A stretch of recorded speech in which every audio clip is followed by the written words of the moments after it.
people believe they're more honest than they actually are. An honest person, yes, I am, definitely. Yes. Under most circumstances. Yes. Yes. Yeah, I think so. I'm prone to exaggeration. No. Yes. Sure. Yeah. Yes. Yes. Yeah. Yeah. I would like to think so. Most of us consider themselves as honest people, and yet we lie. Tally Sherrod and her team from University College London looked into the dark side of our society to uncover how our brain leads us down the slippery slope of dishonesty. I spoke to her about her recent findings. So we found that people start with small lies, and those small lies become bigger and bigger and bigger. And as the lies become bigger, the emotional response in the brain becomes smaller. But isn't that something we already knew? I mean, we even call it the slippery slope of dishonesty. I mean, it's somehow intuitive to me that we start with small lies and then they become bigger. Absolutely. Anecdotally, it seems like it's true, right? When you ask people who deceive, whether it's financial fraud or infidelity or scientific fraud, when you ask them to recall, they usually recall how it started quite small lies, and suddenly it grew and grew and grew, and they found themselves committing quite severe acts. So yeah, anecdotally it seems to be true, but this is the first empirical evidence for it. So we somehow get desensitized to lying. Can you explain your experimental setup? What did you get people to do? We had a subject come into our lab and meet another person, and we told the subject that he will see a photo of a glass jar filled with pennies, and what they need to do is to estimate how much money is in the jar. And they will tell their partner how much money is in the jar. And both people will get paid according to how accurate the partner is. But then we changed the incentive structures to make it actually beneficial for the subject to lie. We said, you know what? If you make the partner overestimate the amount of money in the jar, you will get more, but he will get less. And people lied when it was beneficial for them to lie? So people lied when it was beneficial for them to lie, and they lied the most when it was beneficial to lie for your own benefit and someone else. They lied a bit less, quite a bit less, when it was only beneficial for themselves but hurt another person. And they didn't lie at all when it helped someone else but would hurt themselves. And then, once you've done the behavioral study with the participants, you put them into a brain scanner? Some of the participants conducted the experiment while they were in the brain scanner. And so that enabled us to see what's going on in the brain when people lie. So which region of the brain is active when people lie? Well, what we looked at was not necessarily what is active, but what is changing. We looked at regions that mostly include the amygdala. So the amygdala is a part of the brain. It's about the size of a cherry tomato. You have one on both sides of your brain, and it's really important for emotion and arousal.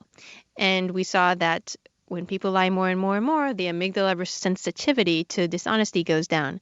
And we could actually predict how much people are going to lie more on the next trial by looking at how much the amygdala response dipped for what we call 1 unit of lying. So for 1 pound of lying, how much did the amygdala adapt? How much did the response go down? And the more it went down, the more it dropped, the more likely the participant was to tell bigger lies next time they got a chance.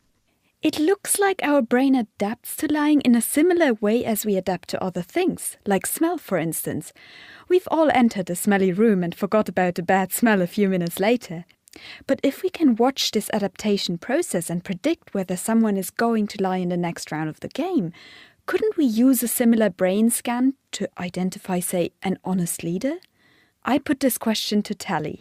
No, if someone has been lying for a very long time, telling the same lie again and again and again, they probably don't have the telltales of lying anymore, because they probably don't feel any emotion anymore when they're telling their lies, which means we're not going to be able to detect it with a brain scanner. We're not going to be able to detect it with any kind of other physiological measure.